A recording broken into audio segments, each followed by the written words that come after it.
ॐ भद्रं कर्णेभिः शृणुयाम देवा भद्रं पश्येम यक्षवीर्यजत्राः स्थिरैरङ्गैस्तुष्टवागुंसस्तनूभिर्वशेम देवहितं यदायुः।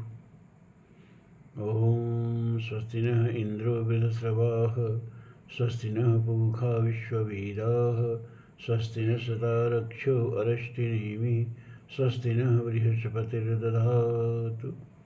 ॐ विश्वानि देव शवितुः दुरितानि पराशु यद्भद्रमतन्नयाशु।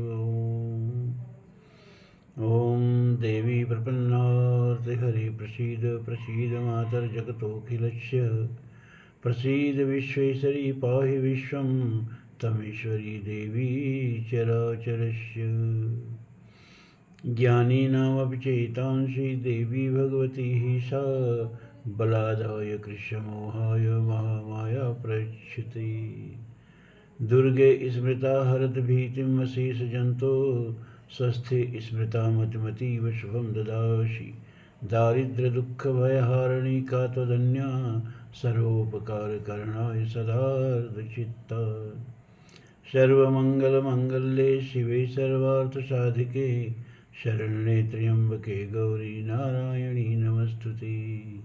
शरणागत परित्राणपरायणे सर्वस्यार्थहरे देवी नारायणी नमस्तुते। सर्वस्वरूपे सर्वेशे सर्वशक्तिसमन्विते भयभस्त्राहिनो देवी दुर्गा देवी नमस्तुते। रोगान् शेषान् पहंसि तुष्टा रुष्टा तु कामान् सकलान् अभीष्टान् तमाश्रिता नाम न विपन्नराणां तमाश्रिताः श्रयन्तं प्रयान्ति। सर्वबाधाप्रशमनं त्रैलोक्यस्याखिलेश्वरी एवमेव तया कार्यम् अस्मद्वैरिविनाशिनम्। नारायणं नमस्कृत्यं नरं चैव नरोत्तमं देवीं सरस्वतीं व्यासं ततो जयमुदीरयेत्। ओम श्री परमात्मने नमः। धर्म प्राण सज्जनों, महाभारत की कथा में अभी मार्कंडेय ऋषि जी का प्रकरण सुन रहे थे। वो भगवान के पेट में जाके पूरा उनका दर्शन करते हैं, फिर बाहर निकल करके भगवान श्री कृष्ण की महिमा का पांडवों से बखान करते हैं। वो प्रकरण वहीं समाप्त हो जाता है। अब आज का प्रकरण कल की अवतार का प्रकरण है और बड़ा प्रासंगिक इसलिए है कि इस समय संभल वाला बात जो चल रहा है ना, वही कल की अवतार होने वाला है। संयोग से आज वह अध्याय भी सब खुल ही गया है।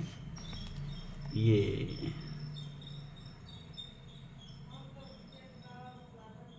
कल की अवतार का वर्णन और इसके संदर्भ में फिर कलयुग का भी वर्णन आ जाएगा। पहले कलयुग का वर्णन आएगा, फिर कल की अवतार का वर्णन आएगा। तो लीजिए व्यास जी के शब्दों में आप सुने। जन्मेजय, वैशंपायन जी कह रहे हैं, जन्मेजय तदनंतर कुंती नंदन युधिष्ठिर ने महामुनि मार्कंडेय जी से अपने साम्राज्य में जगत की भावी गतिविधि के विषय में पुनः इस प्रकार प्रश्न किया।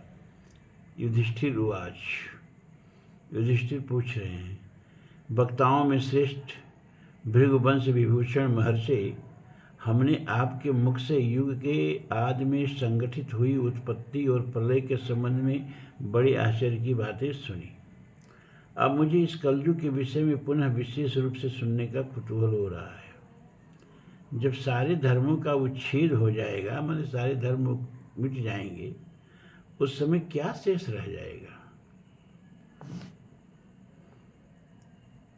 युगांत काल में कलयुग के मनुष्यों का बल पराक्रम कैसा होगा, उनके आहार विहार कैसे होंगे, उनकी आयु कितनी होगी और उनके परिधान वस्त्रभूषण कैसे होंगे।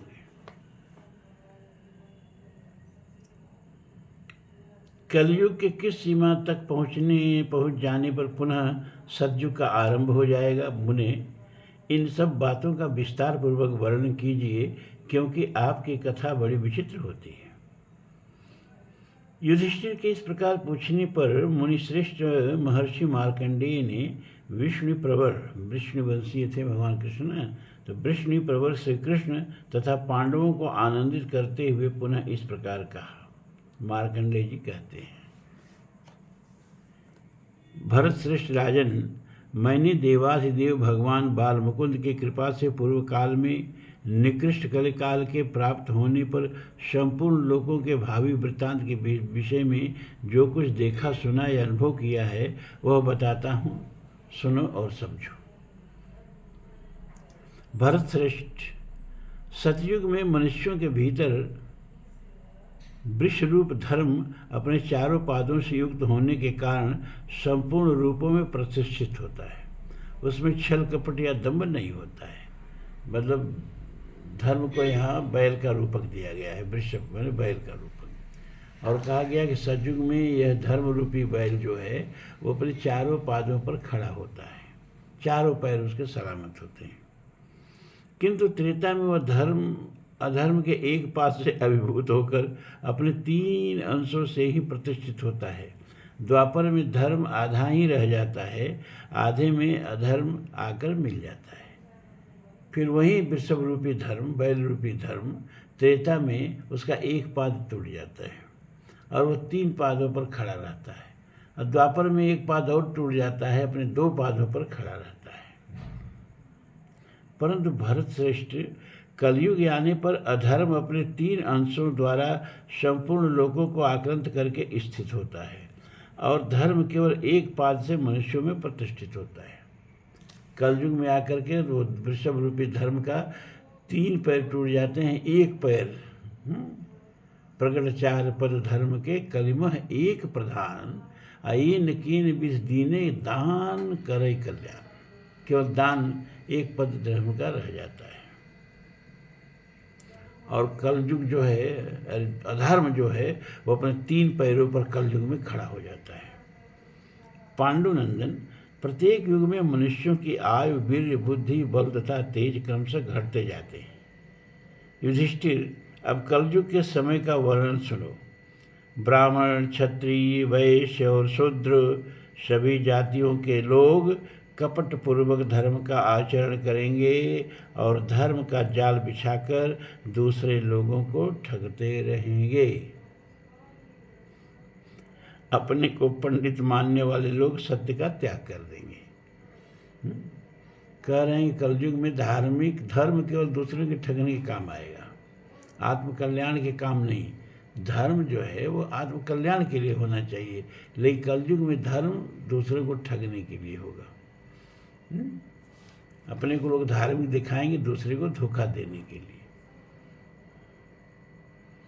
सत्य की हानि होने से उनकी आयु थोड़ी हो जाएगी और आयु की कमी होने के कारण वे जितनी जीवन निर्वाह के योग्य विद्या प्राप्त नहीं कर सकेंगे, वे अपने जीवन निर्वाह के योग्य विद्या नहीं प्राप्त कर सकेंगे।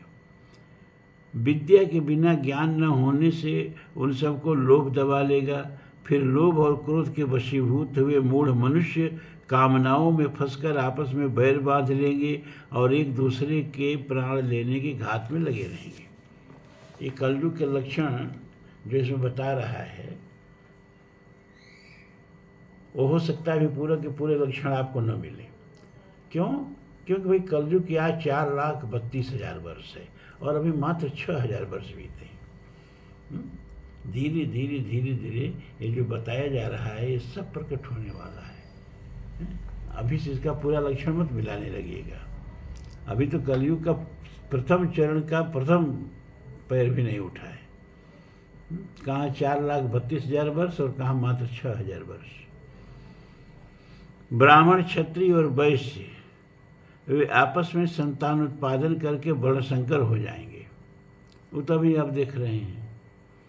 वे सभी तपस्या और सत्य से रहित हो शूद्रों के समान हो जाएंगे।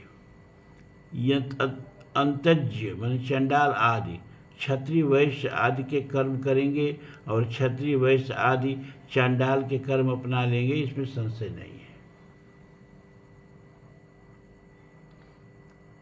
युगांत काल आने पर लोगों की ऐसी दशा होगी, वस्त्रों में सन के बने हुए वस्त्र अच्छे समझे जाएंगे, धानों में कोदों का आदर होगा।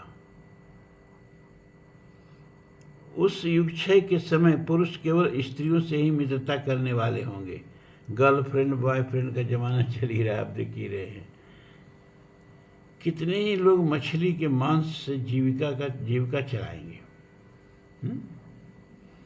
गायों के नष्ट हो जाने पर मनुष्य भेड़ और बकरी का दूध दोहकर पिएंगे। जो लोग सदा व्रत धारण करके रहने वाले हैं, यो भी युगांत काल में लोभी हो जाएंगे। लोग एक दूसरे को लूटेंगे और मारेंगे। युगांत काल के मनुष्य जप रहित, नास्तिक और चोरी करने वाले होंगे। नदियों के किनारे की भूमि को कुदाल से खोदकर लोग वहां अनाज बोएंगे। उन अनाजों में भी युगांत काल के प्रभाव से, युगांत काल का मतलब युग का अंत, मतलब कलयुग, 4 युग का अंत कलयुग है न, तो यहाँ युगांत काल का मतलब कलयुग। युगांत काल के प्रभाव से बहुत कम फल लगेंगे। अब देखिए, नदियों के किनारे ककड़ी, खीरा, इस सब तो नदियों के किनारे ही न बोया जाता है।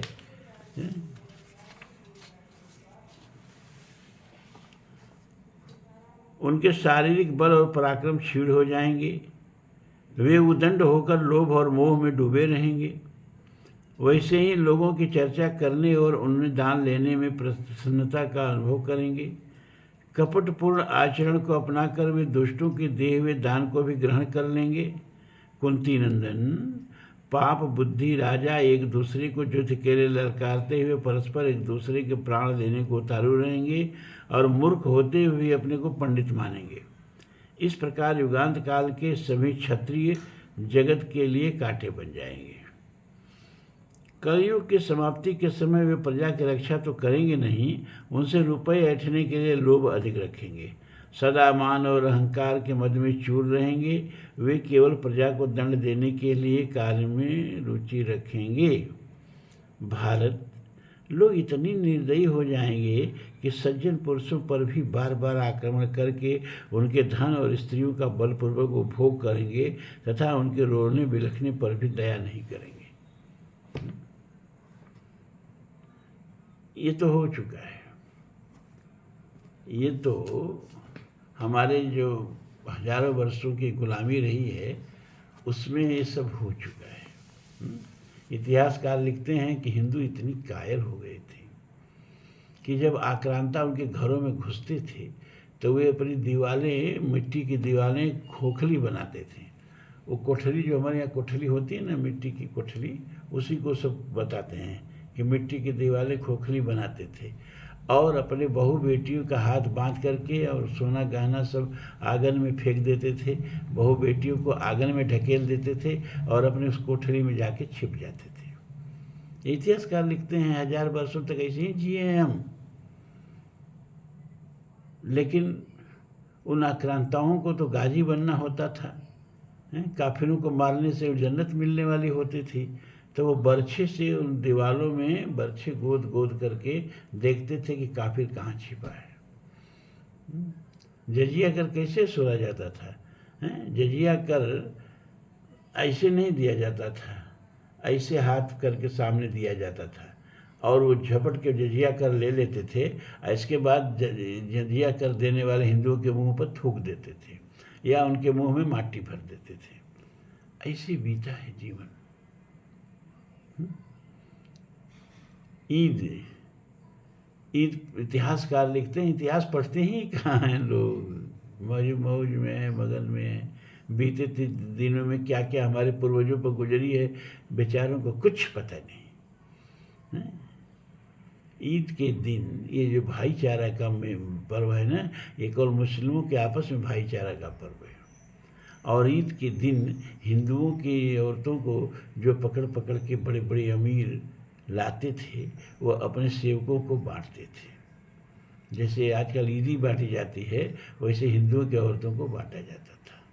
इतिहास है, इसमें एक अक्षर झूठ नहीं है। इतना पथ जीवन जी करके हम आज इस स्थिति में पहुंचे।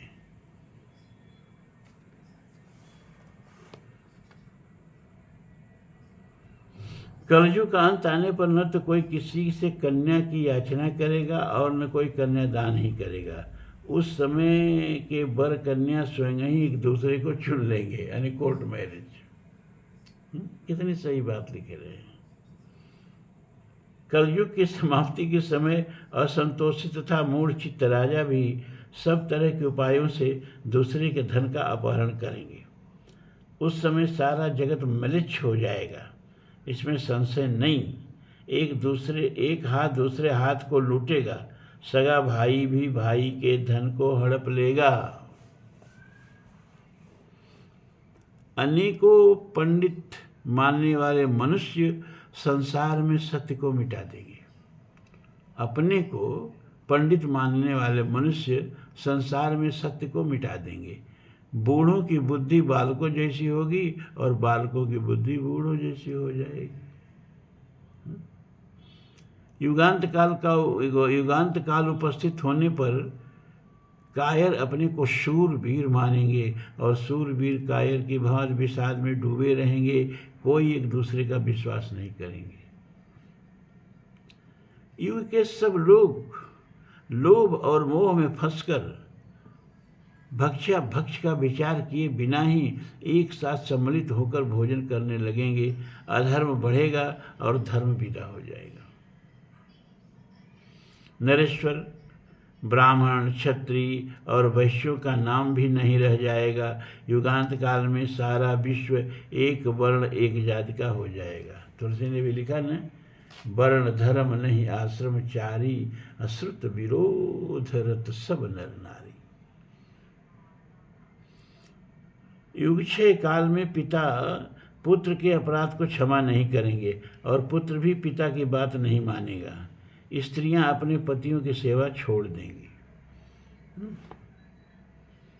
युगांत काल आने पर लोग उन प्रदेशों में चले जाएंगे जहां जौ और गेहूं आदि अनाज अधिक पैदा होते हैं, चाहे वह देश निषिद्ध ही क्यों न हो। महाराज, युगांत काल आने पर पुरुष और स्त्रियां स्वेच्छाचारी होकर एक दूसरे के कार्य और विचार को नहीं सहेंगे। युधिष्ठिर, उस समय सारा जगत म्लेच्छ हो जाएगा। मनुष्य श्राद्ध और यज्ञ कर्मों द्वारा पितरों और देवताओं को संतुष्ट नहीं करेंगे। आजकल बहुत लोग श्राद्ध नहीं करते, अरे ये तो बेकार की बात है। अभी जब कलयुग का प्रथम चरण का प्रथम कदम है।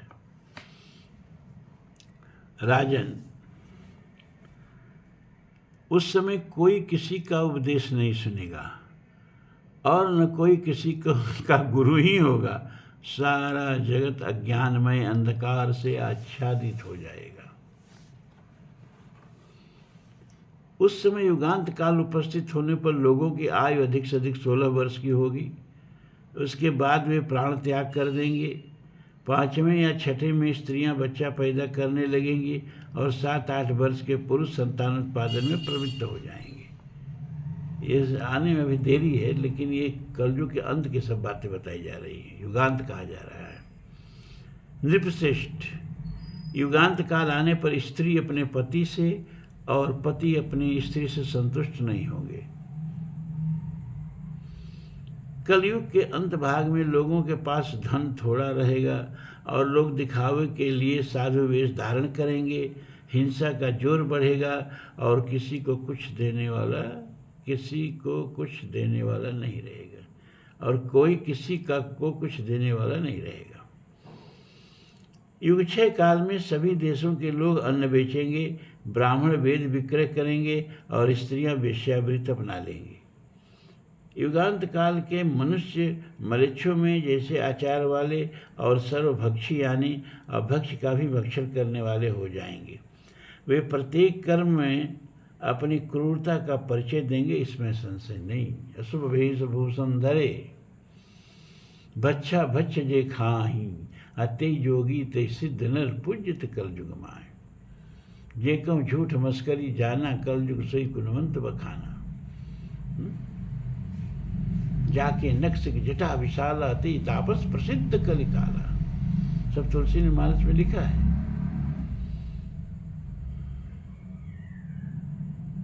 भरतश्रेष्ठ, युगांत काल में धन के लोभ से क्रय विक्रय के समय भी सब लोग एक दूसरे को ठगेंगे।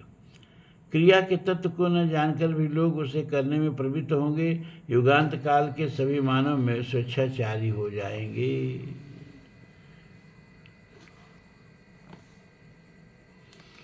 सभी स्वभावतः क्रूर और एक दूसरे पर मिथ्या कलंक लगाने वाले होंगे। युगांत काल उपस्थित होने पर सब लोग बगीचों और वृक्षों को कटवा देंगे और ऐसा करते समय उनके मन में पीड़ा नहीं होगी। ये तो अभी आप देख रहे हैं। प्रत्येक मनुष्य के जीवन धारण में भी शंका हो जाएगी, अर्थात प्रत्येक मनुष्य का जीवन धारण करना कठिन हो जाएगा। अच्छा, पहले जितने विशाल विशाल वृक्ष होते थे, अब उतने होते हैं क्या?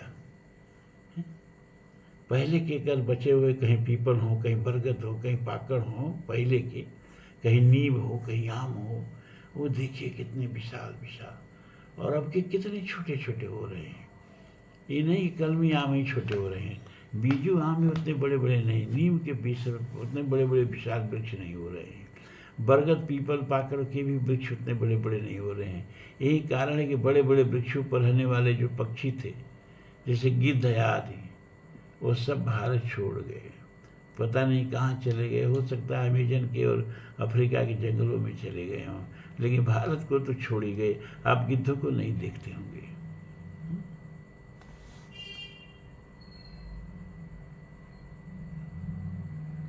शूद्रों के सताए हुए ब्राह्मण भय से पीड़ित होकर हाहाकार करने लगेंगे और अपने लिए कोई रक्षक न मिलने के कारण सारी पृथ्वी पर निश्चय भटकते फिरेंगे। जब दूसरे के जीवन का विनाश करने वाले क्रूर, भयंकर तथा जीव हिंसक मनुष्य पैदा होने लगें, तब समझ लेना चाहिए कि युगांत काल उपस्थित हो गया है। ये हम लोग के जीवन में नहीं आने वाला है। कुरुकुल तिलक युधिष्ठिर अत्याचारियों से डरे हुए ब्राह्मण इधर उधर भागकर नदियों, पर्वतों तथा दुर्गम स्थानों में आश्रय लेंगे। राजन, श्रेष्ठ ब्राह्मण भी लुटेरों से पीड़ित होकर कौओं की तरह काँव काँव करते फिरेंगे। दुष्ट राजाओं के लगाए हुए करों के भार से सदा पीड़ित होने के कारण वे धैर्य छोड़ चल देंगे और शूद्रों की सेवा शुश्रूषा में लगे रहकर धर्म के विरुद्ध कार्य करेंगे। भोपाल, भयंकर कलयुग के अंत में जगत की यही दशा होगी। शुद्ध धर्मोपदेश करेंगे और ब्राह्मण लोग उनकी सेवा में रहकर उसे सुनेंगे और उसी को प्रामाणिक मानकर उसका पालन करेंगे। समस्त लोग का व्यवहार विपरीत और उलट पुलट हो जाएगा। ऊंच नीच और नीच ऊंच हो जाएंगे। लोग हड्डी जुड़ी हुई दीवार की तो पूजा करेंगे और देव विग्रहों को त्याग देंगे। हड्डी जुड़ी हुई दीवार का मतलब मजार। और देखिए, मजारों पर मुसलमान कम जाते हैं, हिंदू ज़्यादा जाते हैं।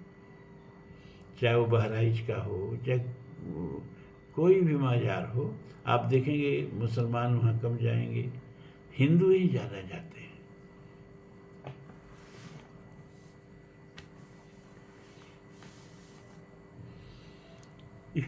युगांत काल में शुद्ध द्विजातियों की सेवा नहीं करेंगे।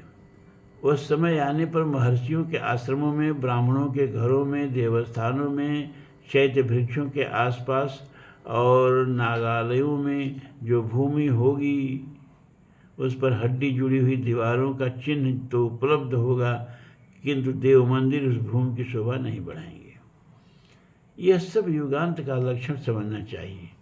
जब सब मानव सदा भयंकर स्वभाव वाले, धर्महीन, मांसखोर और शराबी हो जाएंगे, उस समय युग का संहार होगा।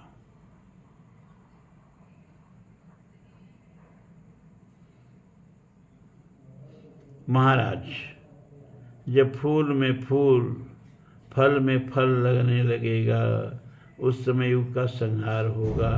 युगांत काल में मेघ असमय में ही वर्षा करेंगे। मनुष्यों की सारी क्रियाएं क्रम से विपरीत होंगी। सारी पृथ्वी थोड़े ही समय में मृक्षों से भर जाएगी। ब्राह्मण लोग करों के भार से भयभीत होकर दसों दिशाओं की शरण लेंगे। सारे जनपद एक जैसे आचार और वेशभूषा बना लेंगे। लोग बेगार लेने वालों और कर लेने वालों से पीड़ित हो एकांत आश्रम में चले जाएंगे और फल मूल खाकर जीवन निर्वाह करेंगे। इस तरह उथल पुथल मच जाने पर संसार में कोई मर्यादा नहीं रह जाएगी। शिष्य गुरु के उपदेश पर नहीं चलेंगे, वे उल्टे उनका अहित करेंगे। अपने कुल का आचार्य भी यदि निर्धन हो तो उसे निरंतर शिष्यों की डांट फटकार सुननी पड़ेगी। मित्र संबंधी या भाई बंधु धन के लालच से ही अपने पास रहेंगे। युगांत काल आने पर समस्त प्राणियों का अभाव हो जाएगा, सारी दिशाएं प्रज्वलित हो उठेंगी और नक्षत्रों की प्रभा विलुप्त हो जाएगी। अभी स्थिति ये है कि हर 10 वर्ष में जीवों की एक प्रजाति ये मनुष्य के अत्याचार से, जंगलों के कट जाने से, प्राकृतिक संसाधनों की कमी होने से हर 10 वर्ष में एक प्रजाति जो है विलुप्त हो जा रही है। और बहुत जल्दी इस धरती पर हाथी जो हैं अतीत के विषय बन जाएंगे। मैमथ जो होते, पहले मैमथ ये हाथियों की तरह होते थे, थोड़ा हाथियों से विशाल होते थे और 4 दांत उनके होते थे। आज वो मैमथ कहाँ हैं, खाली फॉसिल्स में मिलते हैं। इसी तरह कुछ दिनों के बाद ये हाथी भी, ये शेर भी, ये सब जो हैं ये अतीत के विषय बन जाएंगे। ये सब नष्ट होने की प्रजाति के कगार पर खड़े हैं। ग्रह उल्टी गति से चलने लगेंगे, हवा इतनी जोर से चलेगी कि लोग व्याकुल हो उठेंगे। महान भय की सूचना देने वाले उल्कापात बार बार होते रहेंगे। एक सूर्य तो है ही, 6 और उदय होंगे और 7 एक साथ तपेंगे। सब और बिजली की भयानक गड़गड़ाहट होगी, सब दिशाओं में आग लगेगी। उदय और अस्त के समय सूर्य राहु से ग्रस्त दिखाई देगा। भगवान इंद्र समय पर वर्षा नहीं करेंगे। देखें, आपको समझ में नहीं आएगा कि भाई एक सूर्य है, 6 सूर्य कहाँ से उदय होंगे। दरअसल ये अनंत सितारों से, सूर्यों से भरी हुई आकाश में अपना सूर्य है, वो निरंतर यात्रा पर चलता है और एक सौर वर्ष में वो खरबों किलोमीटर की दूरी अपने सारे ग्रहों को लिए हुए, पृथ्वी आदि को लिए हुए पूरा कर लेता है।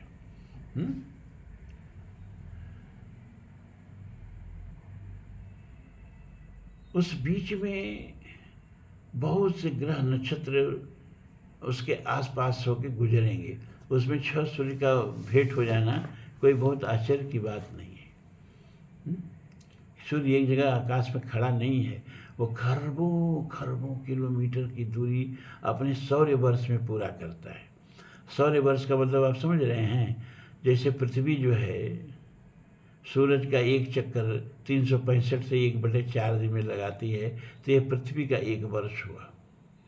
उसी तरह सूर्य जो है ये अपने समूचे सौरमंडल को लिए दिए और आकाशगंगा का जो केंद्र है उस केंद्र का 25 करोड़ वर्ष में एक चक्कर लगाता है। यानी एक सूर्य वर्ष पृथ्वी के 25 करोड़ वर्ष के बराबर होता है।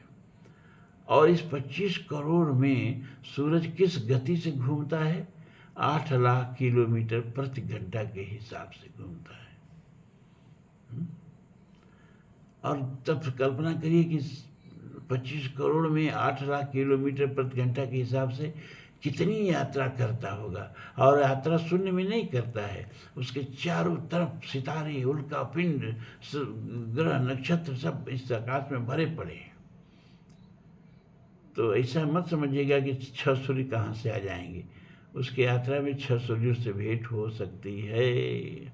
अभी तो पृथ्वी पर जब तक मानव आया है, सूर्य बेचारा एक भी चक्कर अपनी अभी एक सौर वर्ष पूरा नहीं कर पाया है। तो एक सूर्य तो है ही, 6 और उदय होंगे और 7 एक साथ तपेंगे। सब और बिजली की भयानक गड़गड़ाहट होगी, सब दिशाओं में आग लगेगी। उदय और अस्त के समय सूर्य राहु से ग्रस्त दिखाई देगा। भगवान इंद्र समय पर वर्षा नहीं करेंगे। युगांत काल उपस्थित होने पर बोई हुई खेती उगेगी ही नहीं। देव न बरसें धरणी पर, बहे न जामें धान। तो उसने लिखा, स्त्रियां कठोर स्वभाव वाली और सदा कटुवादिनी होगी तथा उन्हें रोना ही अधिक पसंद होगा। वे पति की आज्ञा में नहीं रहेंगी। युगांत काल में पुत्र माता पिता की हत्या करेंगे। नारियां अपने बेटों से मिलकर पति की हत्या करा देंगी। महाराज, अमावस्या के बिना ही राहु सूर्य पर ग्रहण लगाएगा। युगांत काल आने पर सब और आग भी लग जल उठेगी। उस समय पथिकों को मांगने पर कहीं अन्न जल या ठहरने के लिए स्थान नहीं मिलेगा। वे सब ओर से कोरा जवाब पाकर निराश हो सड़कों पर ही सो रहेंगे। युगांत काल उपस्थित होने पर बिजली की कड़क के समान कड़वी बोली बोलने वाले कौवे, हाथी, शकुन, पशु और पक्षी आदि बड़ी कठोर वाणी बोलेंगे। उस समय के मनुष्य अपने मित्रों, संबंधियों, सेवकों तथा कुटुंबियों को भी अकारण त्याग देंगे। प्रायः लोग स्वदेश छोड़कर दूसरे देशों, दिशाओं, नगरों और गांवों का आश्रय लेंगे और हा तात, हा पुत्र इत्यादि रूप से अत्यंत दुखित वाणी में एक दूसरे को पुकारते हुए इस पृथ्वी पर विचरेंगे। युगांत काल में संसार की ही दशा होगी। उस समय एक ही समय समस्त लोकों का भयंकर संहार होगा।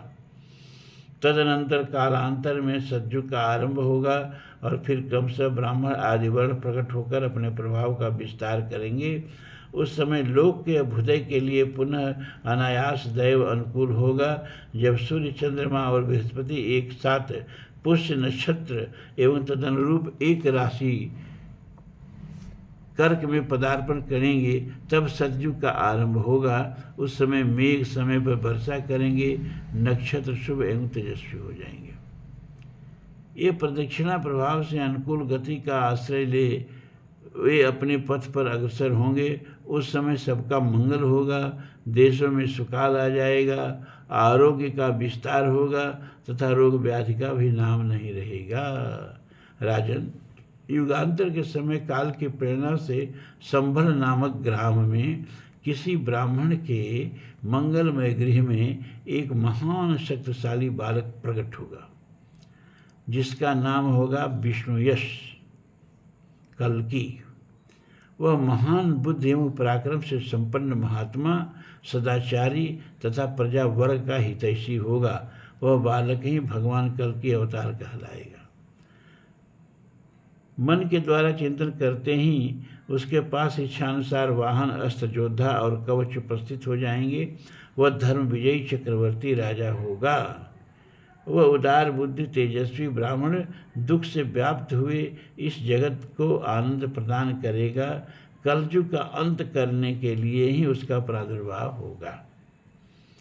वही संपूर्ण कलयुग का संहार करके नूतन सतयुग का प्रवर्तक होगा। वह ब्राह्मणों से घिरा हुआ सर्वत्र विचरेगा और भूमंडल में सर्वत्र फैले हुए नीच स्वभाव वाले संपूर्ण म्लेच्छों का संहार कर डालेगा। इस तरह से वन पर्व का यह 190वां अध्याय समाप्त हुआ। अब फिर कल तो ब्रह्म विद्या चलेगी, परसों फिर महाभारत की कोई कथा आप लोगों के सामने प्रस्तुत की जाएगी। आज इतना ही। ओम पूर्णमदः पूर्णमिदं पूर्णात् पूर्णमुदच्यते पूर्णस्य पूर्णमादाय पूर्णमेवावशिष्यते। सर्वे भवन्तु सुखिनः, सर्वे सन्तु निरामयाः, सर्वे भद्राणि पश्यन्तु मा कश्चित् दुःखभाग् भवेत्। असदो मा सद्गमय, तमसो मा ज्योतिर्गमय, मृत्योर्मा अमृतं गमय। ओम शांति शांति शांति। ओम।